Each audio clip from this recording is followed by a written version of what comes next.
You're listening to the Good News Podcast with Jamie Holtum, brought to you by NBUC. Hey everyone, welcome to the Good News Podcast, and this is episode number 12. We have a very special guest today. His name is Nick Larter. Nick is a funeral director here in Brampton where he manages Scott Funeral Home. If you've ever wondered how somebody becomes a funeral director, well, I certainly did as well. We're going to talk about that with Nick today. It's a pretty amazing story. We're also going to talk about peace and how people can find peace, especially after losing a loved one, and especially as we move towards Christmas time. Nick also talks about the way his faith and his prayer life impacts how he does his job and the way he serves people. I think you're really going to enjoy this session. So glad you're here. Let's dive in. Hi, everyone, and welcome to the Good News Podcast. We are in episode number 12 and very excited to have a good friend, a colleague in our city with us, Nicholas Larter, who is the managing funeral director at Scott Funeral Home here in Brampton. And Nick, thanks so much for joining us today. Really looking forward to this conversation that we're going to have. We talked this morning in our Sunday service, we talked about the peace that God can bring as part of the good news of this Christmas story. So kind of want to talk a bit more about peace today and how you see that from your role as a funeral director.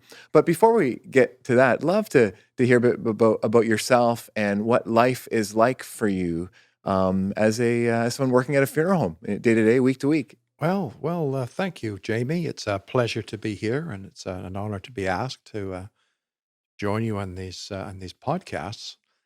But I've been in funeral service now for a fair number of years. I got my start back in 1979, and went to school in the early 80s. Received my funeral director's license in 1982, and took on the role of a funeral director and an embalmer. But people always say, how did you get started in this? Like, what drew you to the business? Well, there's a couple of factors, really. When I came to Canada in 1974, we came from England, as you can probably tell with a bit of my accent there. Well, I had interest in funeral service back then, and it was more the cars. The cars over there are beautiful cars. The Daimler cars were in the town that I lived in at the time, and of course they drove by on the street, and you'd see them quiet, sleek. I think, wow, they're kind of cool, So I visited the funeral director in town, Mr. Stamp. And how old would you be? I was 13 at the time. Really? Yes. Interesting. Yes, I was 13 Wow. at the time. Yeah. So he showed me around the building and showed me the lovely cars, and that they're all about cars over there with funerals. But in any event, we came to Canada, and I carried on with my interest in the business, and eventually, say 1982, got my license. Went to Humber College in Toronto, and then when you get your license, you the role that you take as a funeral director, you get more involved. You become more involved with people, with the families that sit across the table from you. Now, as a young funeral director, I had green as grass. You learn very quickly how to read people, how to kind of decipher what it is that they need. And so consequently, because of the work that you're in and you're dealing with people that have lost someone, you have a tendency to want to do for them, you want to serve them, make sure that everything is proper.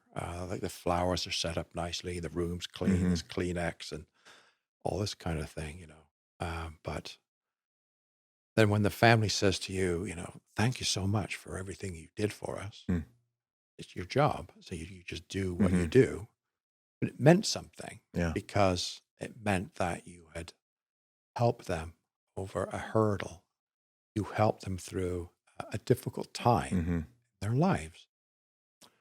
So that's when you start to take a serious look at what you do Mm-hmm. um, as a profession.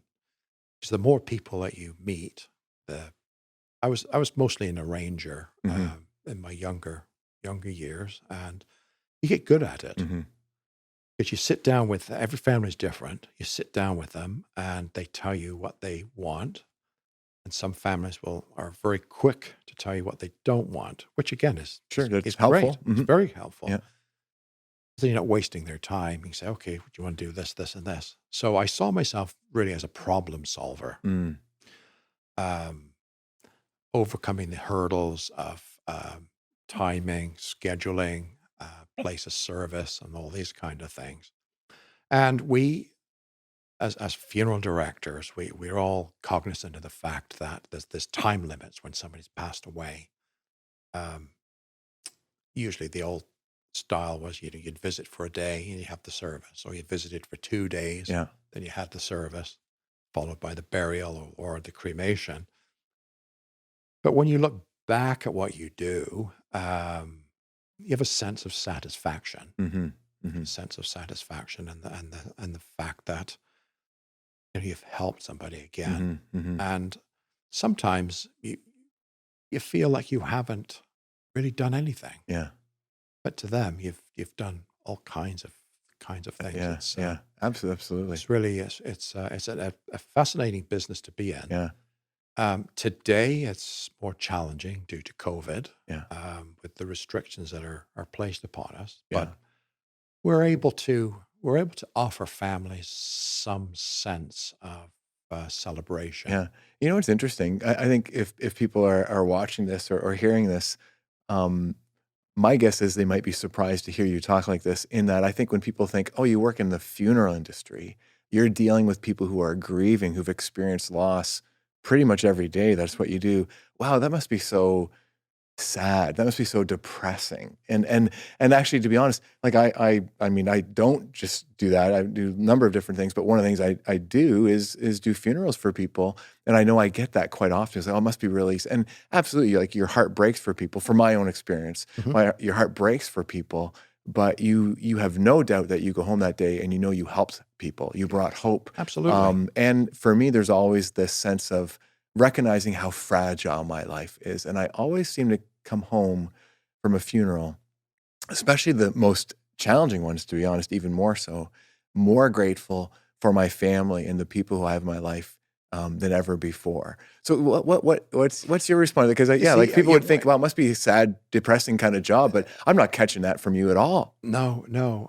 Well, just if I can just like go back to Yeah.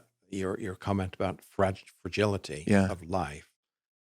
Yes, life is fragile, and life can be taken from us Yeah. in an instant. But we're also resilient, Mm-hmm.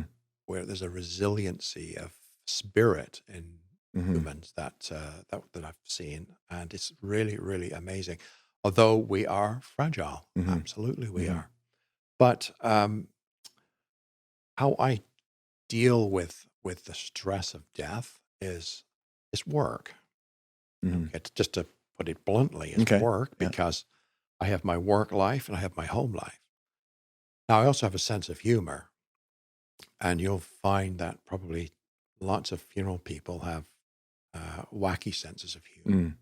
You kind of have to, don't you, a little bit? We do, yes, we do, and the humor that we have has to be obviously tempered, and it has to be obviously, we're not going to be joking around at work, but there's some funny stories that I can share that have happened at work.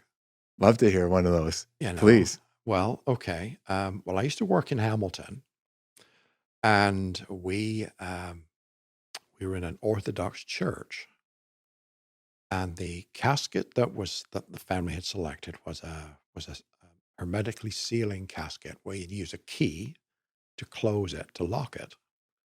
So we were locking the casket, and I was at the head end of the casket, and we closed it. Well, I didn't realize that my jacket was caught inside the casket. Oh, no. So the guys at the foot No. end, one of the funeral directors, who was actually a really good friend of mine, closed the casket tight.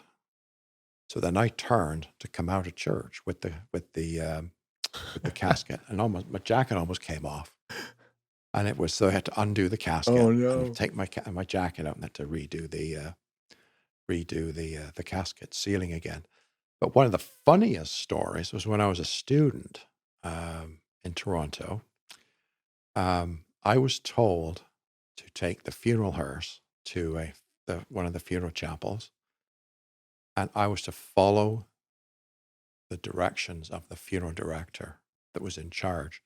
I wasn't to deviate because it was green as Yeah. grass. I didn't know anything at all. So I said, "Yeah, okay." So I attended at the funeral home with the coach, with the hearse, parked it, and the casket came out with the minister, the family, placed the casket inside the hearse. And I was always told, stand by the door of the hearse, the driver's door. And then when the guy gets into the lead car with the minister, you get in and you follow him. And if you can see the tires on the pavement, you're too far away. Mm. Okay. So that's exactly what I did. I got in the coach when who I thought was the funeral director, Yeah. and he took off. We took off quick. So did I. And I happened to look in the rearview mirror and I saw these cars coming out of the parking lot really quick. And I thought, this is really strange. Like, why is he going so fast? So we turned up a side street and Yeah. he stopped. He got out, came back to me, and said, "You're not following me, are you?" I says, "Yeah, I was told to." He goes, "Oh, no." He said, "The minister forgot. He had a wedding. And we're going to take him back to the church so we can get ready." And I have no idea where I am. Oh Like, no. what do I do? He says, "Okay, go down this street, go down that street, and then go back to the funeral home." And you got the body, like you're Yeah, driving there. I had a procession of cars behind me. I hadn't a clue what I was doing. But yeah, another funny story was when I was in Toronto again, and the minister stood in front of the casket and didn't go to the podium. He just stood. He did the service, and I'm watching from the little sound room in the back, and I'm thinking, why isn't he going to the microphone? Because I couldn't hear what he was saying. It's really weird. Okay, so anyway, he finishes the service and walks up the aisle, and I said, "How come he didn't go to the podium?" "There isn't a podium." He says, "Yeah, I put a podium out." "There's no podium." Yeah. "I forgot to put the podium out." I says, "Oh," I says, "I'm really, really sorry about that." He goes, "Oh," he said, "That's okay. Don't worry." He says, "I forgot half my vestments." That's hilarious. So I went, "Oh, all right then." So, That's great. but yeah, there's some funny stories that you Yeah. can about That's different yeah, things. that's cool. No, I've certainly caught some from funeral directors in the past that you gotta have a little bit of fun as you do whatever job you do, right? And lighten it up a little bit. And one of the things that we want to talk about today, Nick, is how important it is for families who you're serving and helping to find peace. And so, what are some of the ways over the years that you've seen people find peace in the midst of the grief journey? Well, that's a good question, Jamie. Because there's many facets Mm-hmm. to grief Mm-hmm. as there is peace. Mm. I find that people that have a church connection, Mm. whether it be Roman Catholic Church, Protestant Church, it doesn't matter. Mm-hmm. I find that they seem to move through the grief process a lot easier. Mm. I'm not saying that it's easier in the sense that they don't miss the person that they've lost. I'm not saying. I'm just saying that they have the support of the church community, Yeah. their pastor, their priest, whomever, that they can go to for support. The grief itself, as you know, there's different types of grief, Mm-hmm. and people handle grief so differently, no matter what your uh, beliefs are. So that's a complicated part of the question. The other is peace. There's different types of peace. I believe. I believe that there's like a piece of your environment, like the quietness, tranquility, perhaps, if you're out in nature, that kind of peace. Then there's an inner peace that we as humans, I think, look for when we're in times of stress.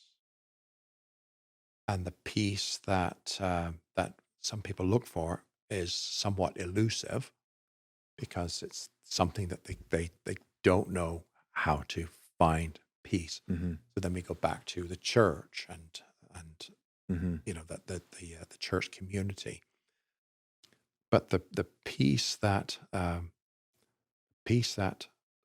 I think people look for is not the peace of a positive thinking, and I think it's a deeper peace. Because at the end of the day, we're also looking for healing. Yeah. Okay, so do we ever heal? I don't know that we do heal properly from grief. We might accept the loss, but do we ever heal from it? I don't know what the answer is to that. But peace, Christ can only give us peace, the deep peace that we as humans look for. So do people find peace through grief? Some probably do, based on their faith. Okay. That would be what I would say what I've seen. Yeah. Yeah. Because it's a joy to work with families that do have a faith background, and they recognize the fact that God is part of the equation, even in their time of deep sorrow and tragic loss.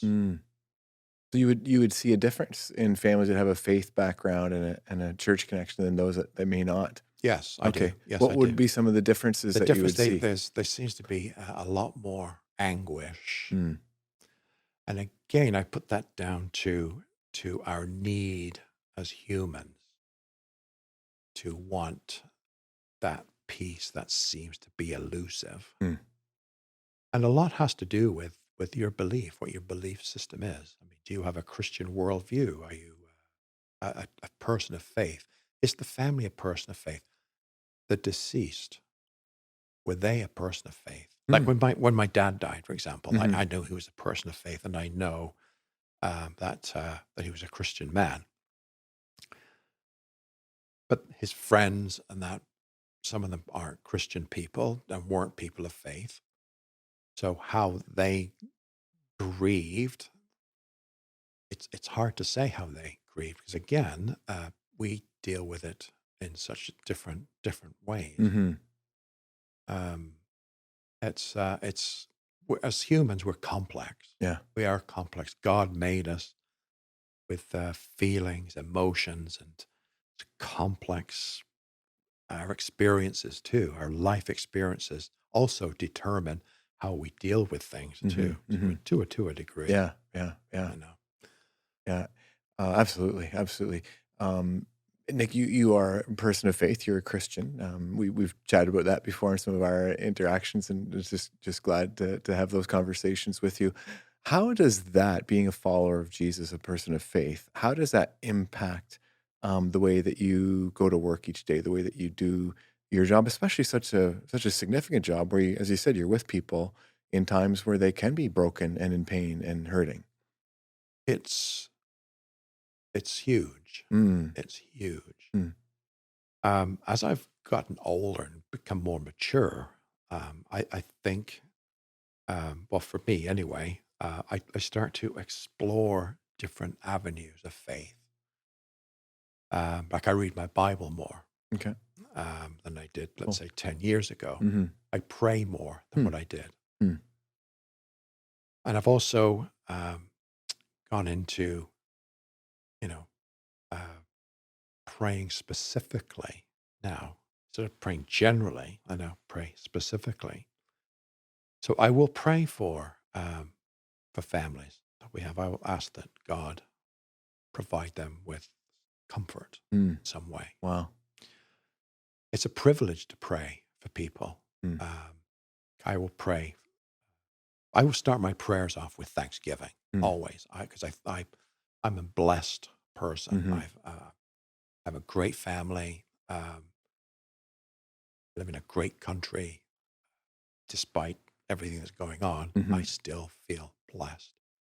I pray for my family. I pray for my my daughter, her family, my son, his family, my grandchildren, because they're vitally important to me. Vitally important to me. And Every day you do this. Absolutely, Love it. every morning, Love it. every morning, Love it. because I know, to go back to what we were talking about earlier, how fragile life is, 100%. and also the fact that I appreciate them so much. Same with my wife, Janet. I'm blessed to have her in my life. I really and truly am. And then I pray for the friends that we have. He's a pastor now in Hamilton. He was one of the funeral directors on that church funeral I was talking about earlier. Yeah. And him and his wife are dear friends of ours. Him and his brother's also a pastor. I used to work for him in Hamilton, over 30 years ago now. But we still maintain contact, and I pray for them. They're servants of God. Yeah. So they need to be prayed for every day for protection, wisdom, guidance. And same with the pastors of our church, of the church that I go to. Same thing. I pray for them. And I pray for the people I work for and work with. It's just part of what I do. It's part of what I do. It's become part of the fabric of my day-to-day life. Obviously, there's days that my prayer life will be somewhat shortened, but I try to plan it so it is not. Because the time that I spend in the morning, I'm in the morning, because I believe that for me, the morning time is the best time for me to read, to pray, to meditate, to think. I have a fresh mind, fresh thoughts, fresh day, new day. Kind of sets you up for the day, eh? Yeah. Yes, it does. Tony Campbell, he says, he says praying anytime is good, for sure, right? Of course. But he says the thing about praying in the beginning of the day, it's like tuning up the orchestra before they play. Yes, absolutely. Right? And that's what I'm hearing from you. Yeah. And it sets my mind too, because what it does, it's, I kind of know what's going on at the office, but it kind of brings it down into perspective. What it is that you do. Ultimately, who's in charge? Who's in charge of your life? Who are you working for? Yes, I work for the company that pay me. That's my earthly boss. But then we have our heavenly Father, our heavenly boss. That's ultimately who I'm accountable to. And I treasure the time in the mornings. I really do. If I don't, I miss it. So I find that it adds a fullness and a robust life experience for me anyway. And how does that, two questions. So one is, you actually pray, you said, for the families who you could be serving that day. So what would your prayer be for them? My prayer would be for comfort.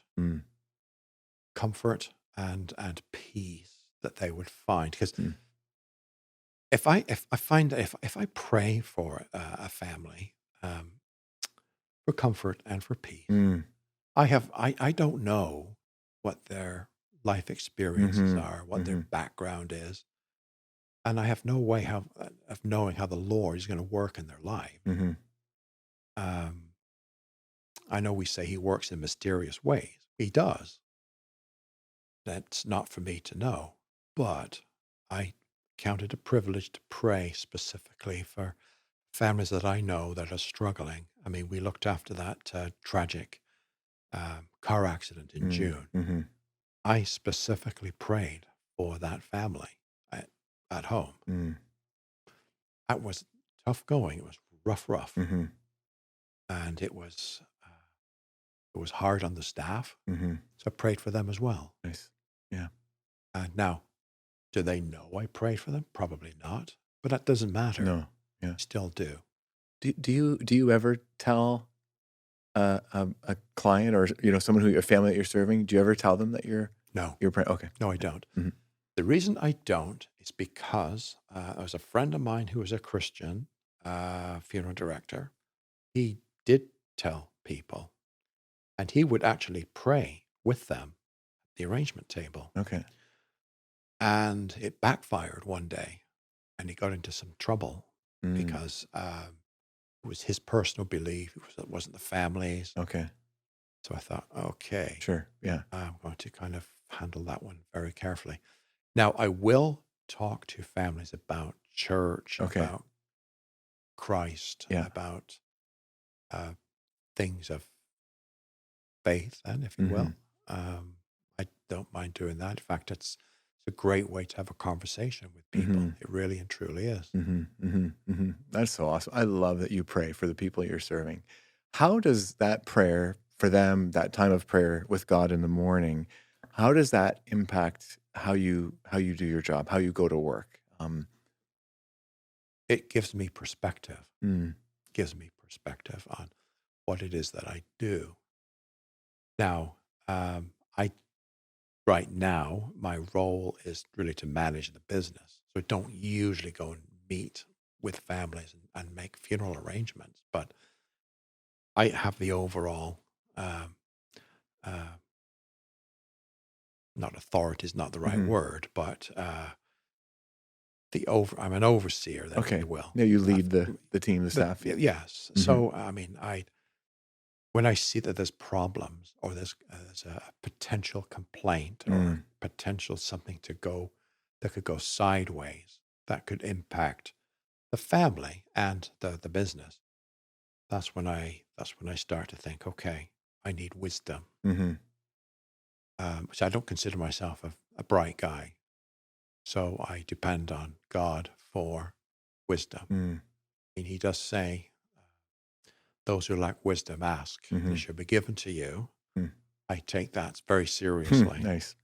because the prayers that I've prayed, the answers that I have got, Mm. have always been concrete, and I've never ever been let down. Mm. Never been let down. Mm.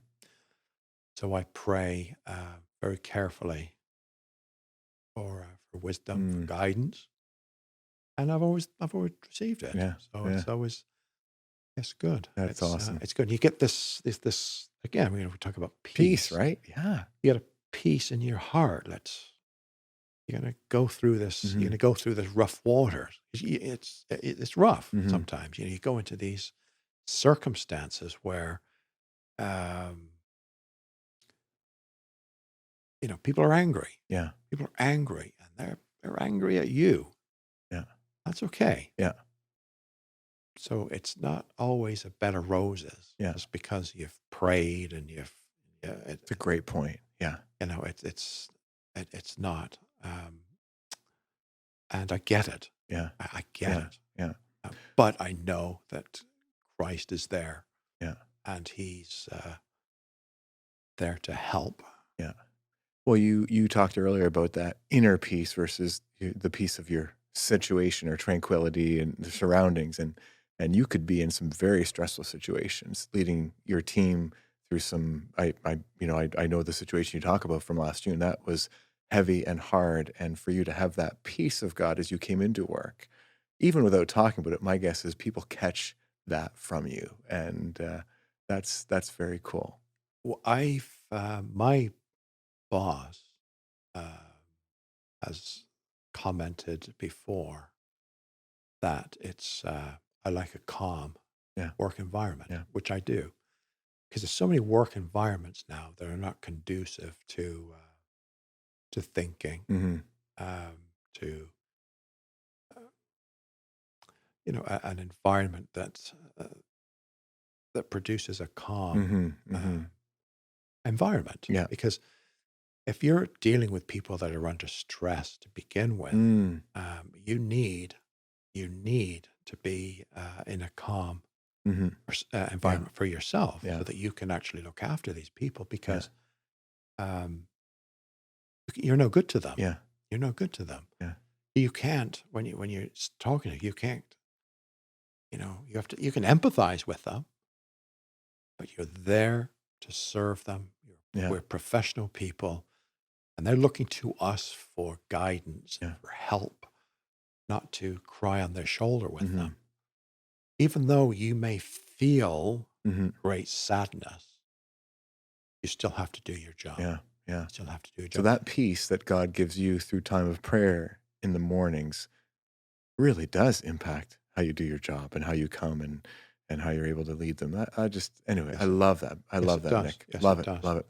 One more question for today, if we could, Oh Nick. yeah, yeah. We're heading into Christmas time, and that can be a tough season when someone's experienced loss. And we talk about trying to find peace in the midst of life, COVID, this pandemic, but also in the midst of the realities of loss. And so, what are some of your suggestions for someone that might be watching this or listening to this who are really fearful of Christmas coming up? And this is just intensifying the experience of loss and grief that they've had, whether it's recent or whether it's over the years. These things come back, especially at Christmas time. So, yeah, any advice or tips on how to handle the Christmas season, I guess, is Yes, what I'm wondering. yes. Well, just to go back to what I was saying earlier, everybody's different in how they Hmm. handle grief. But there are some practical things that one can do in handling the grief at any time of year, Christmas or Thanksgiving or um, any significant event that's in the year. Easter comes to mind as Hmm. well. Birthdays, Yep. anniversaries. Now, Christmas is the big one because it celebrates the birth of Christ, and it's a time of Santa Claus and Hmm. baby Jesus, nativity and happiness, carols and lights and gifts, and you've just lost someone, so you don't feel like any of that. Hmm. Uh, Hmm. so, how do you get through that? Well, life goes on, and the part that amazes me is even if a death occurs, you've lost somebody, and you're in the funeral procession going to the cemetery. You're you're looking around, and it's people are going shopping, people are Hmm. doing this, people are doing that, and here you are grieving the loss of a loved one. And in some ways, you're probably thinking, that's not fair. Hmm. That's not fair. You can't. It's as hard as it may seem. Life goes on whether we like it or not. Hmm. And um, I just think about my own personal circumstance with my father. He passed away at Thanksgiving. Now we had a family dinner. Dad died at home. He was palliative, Hmm. so we had the whole family over, and Dad, I believe, hung on Mm. while we had dinner. And his bed was right there. We had Really? yeah, we had it all Wow. set up, This is and he Thanksgiving. Yeah. Thanksgiving, yeah, Thanksgiving 2005 Wow. was when he passed away. So when we left to go home, all the little grandchildren climbed up on him and said, "Grandpa, goodbye." And his eyes opened, and he was aware what was going on. So everybody said their goodbyes, and we all knew instinctively that we probably never see him again. We got home, and the phone rang. It was Mom. Dad had died. So my brother and I jumped in there, and we drove all the way back again. They lived up by Dundalk on a farm. But the Thanksgivings that we have now, uh, we still celebrate Thanksgiving for what Thanksgiving is, even though Dad isn't with us. Mm.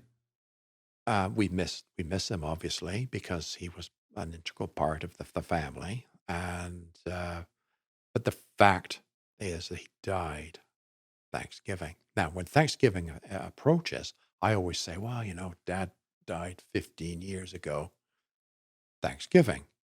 Well, it's going to be the same thing when people pass away at Easter or Christmas.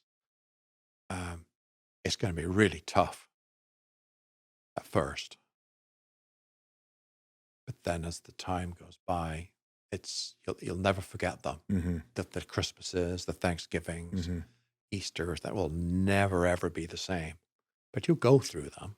Mm-hmm. And we enjoy Thanksgiving again. Mm-hmm. We always think of Dad. Yeah. We always think of Dad. My brother actually goes to the grave in Mm-hmm. Georgetown and puts flowers on the grave. Mm-hmm. That's what he does Mm-hmm. every Thanksgiving. Yeah. So you do different things. Yeah. You'll develop little rituals of your own to get through Mm-hmm. a certain season. And Christmas is no different. Yeah. It really is no different. Yeah. Yeah. No, that's great, Nick. I love what you say. You need to leave space to let people do different things as we move into Christmas. People will grieve differently. They'll remember differently.